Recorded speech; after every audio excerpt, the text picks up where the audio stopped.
What's going on, everybody? It's your boy Armor Fitness here. So I had a really awesome idea for a video. Hi, Marvel. Say hi to the people. This is our fat cat, Marvel. So I had a really awesome idea given to me by my boy Jared for an idea, and that idea was fitness in the military versus fitness out of the military. So my experience in the military is as follows. I am a United States Marine veteran. I was in the infantry. I was a machine gunner. I was in the 3rd Battalion, 8th Marine, 2nd Marine Division. I was in Cat Platoon Weapons Company, and I spent 4 years. So 2014 to 2018. Sorry, but so that's my experience. So the comparisons that I'm going to be giving you guys are from a Marines in the infantry's perspective, okay? I don't know how they do stuff in the Air Force and the Navy because I was not in those branches. So, let's get down to it. The number one thing that I would say the biggest difference between fitness in the military and fitness out of the military is fitness in the military is really more so about just performance. Can you perform? Right? Here's what I mean by that. Can you run as far and as fast as they want you to run? Can you hike as long as they want you to hike with the amount of gear that they're going to give you? Can you perform the physical fitness test or the combat fitness test with flying colors? Apart from that, unfortunately, in the military, from just what I've seen, I don't know if things have changed since I've been out, that's really all they care about. You know, there's not a huge emphasis on your diet. There is a big emphasis on hydration, I'll tell you that much. But unfortunately, there's not a big emphasis on diet, and rest is almost looked down upon in the infantry. Now, and here's why. So in the infantry, you're training to go to combat, right? You're training to be a frontline combatant, right? And you have to be in a mindset that you show no weakness. You're constantly at 110%. You know, if you show weakness, if you slow down, if you hesitate, you know, your friends will die. It essentially is the mindset, right? And in reality, that's the mindset that you have to have when you're in the infantry and you're training to go to combat. But as far as fitness is concerned, those two do not go hand in hand. And here's a few reasons why. Number one, it puts you in a mindset that isn't realistic to maintain because we are biological, we're human beings. We're not machines. No matter how hard we train, at the end of the day, you know, you still get cut, you're gonna bleed. You're a human being. Number two, to get optimal results, as far as fitness is concerned, you have to take a rest period, okay? I'll be talking about bodybuilding later, but in bodybuilding, you know, you take a minute or 30 seconds or 45 seconds or however long in between your sets so that on the next set, you can perform optimally. You know, in the military, it's not like that. It's just go, go, go, go, go, go, go. Harder, faster, that's what she said, better, and so on, right? So that's another big difference. And lastly, it becomes mentally exhausting. Now, in the infantry, you will get a much stronger mind coming out of it than you were going in there. Yeah, that's just how it is. You essentially are physically and mentally hardened with the mindset that you're gonna go to combat. And it's great as long as you can use it correctly in fitness, and here's what I mean by that. You know, when you're in the middle of an intense set, right? Muscles are starting to burn. Oh, you're like, oh, I don't know, I got maybe 2 or 3 left in me. Okay, here's where that good mindset can kick in, right? No, I'm gonna get 10 more. I'm gonna get 5 more instead of just 2 or 3, right? But then you get those, you go to failure or whatever, and then you rest. It's not, you know, I get to that 10 and then I immediately have to just keep going. Because at that point, like I said, you're not actually going to be performing optimally, and you're gonna get your body to a point where you're just burning it out, okay? And you're not gonna be making progress. You're not gonna feel good. You're not gonna mentally feel good. You're gonna constantly be sore. Your joints are gonna hurt. Now, I wanna talk a little bit about where my body was coming out of the infantry and some of the things that I still struggle with today. I have two bulging discs in my lower back. My knees and hips will always hurt when it's cold out. They'll always ache.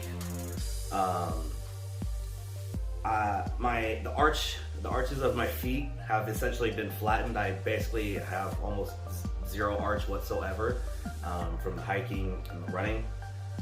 So that's what I deal with. That's basically some of the stuff that I've taken with me from the infantry. Now, it's not all bad. Some of the good, like I stated earlier, is the mindset, the mentality, the discipline, all those things that can be applied when correctly to fitness will really set you apart from other people in the gym or whatever it is that you're doing.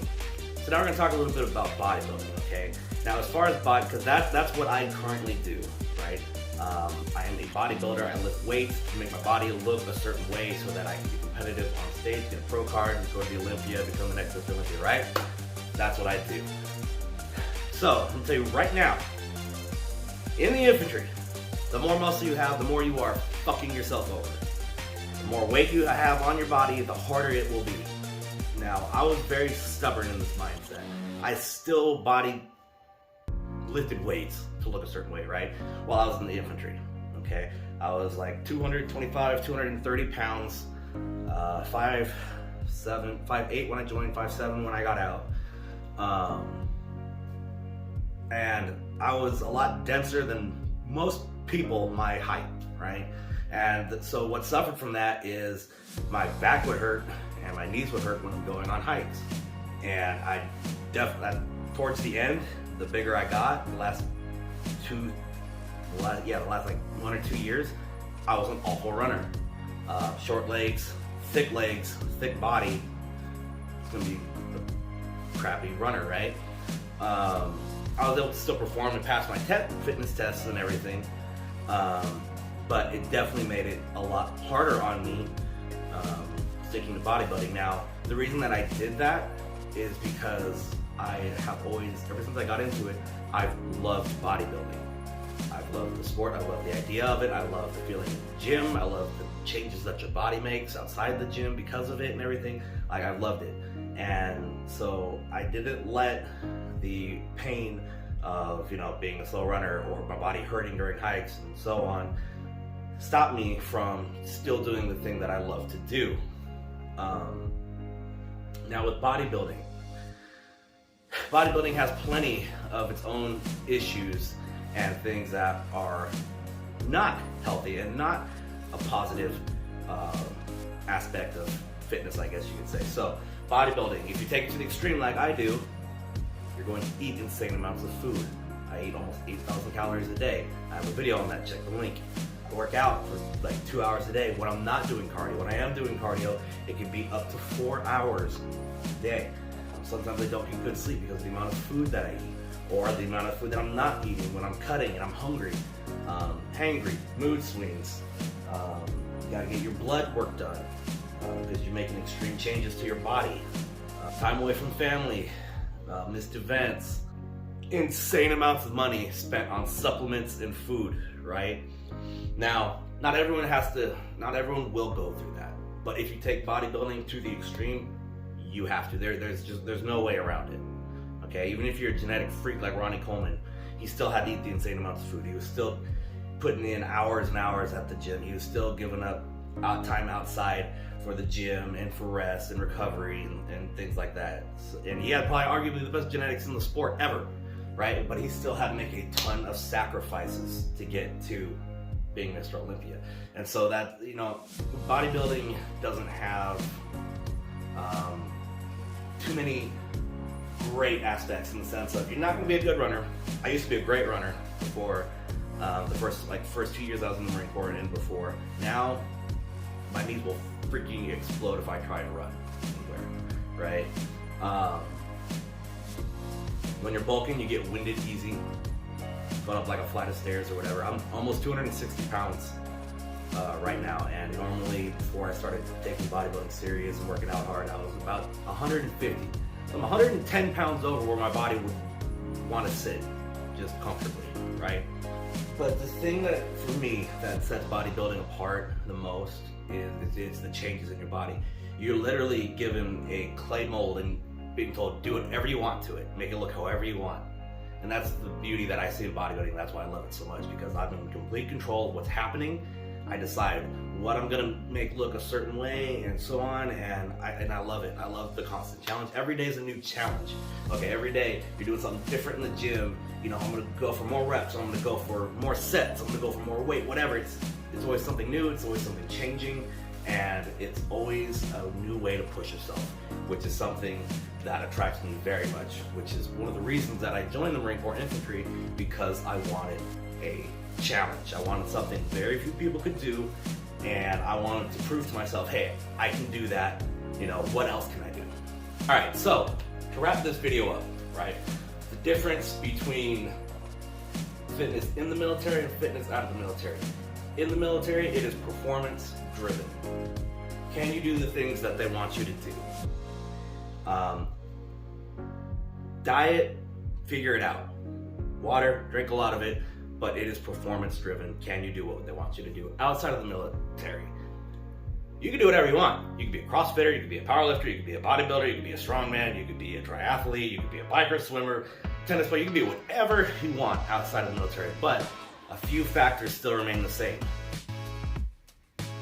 You have to get your sleep, you have to get your nutrition in to get to your goal. You have to put time in training, whether that be in the gym, on the track, or on the court. And you have to constantly push yourself. So those are the big differences, at least from what I've seen with my experience between being in the military and being out of the military as far as fitness is concerned. So if you are a young guy or girl and you're thinking about joining the military, or you're really into fitness and, you know, is the military something that's gonna get me super fit, or should I just focus on doing fitness on my own? I hope that this video can maybe answer some of those questions for you. Make sure you guys like, comment, subscribe, and share the video. Armor Fitness out.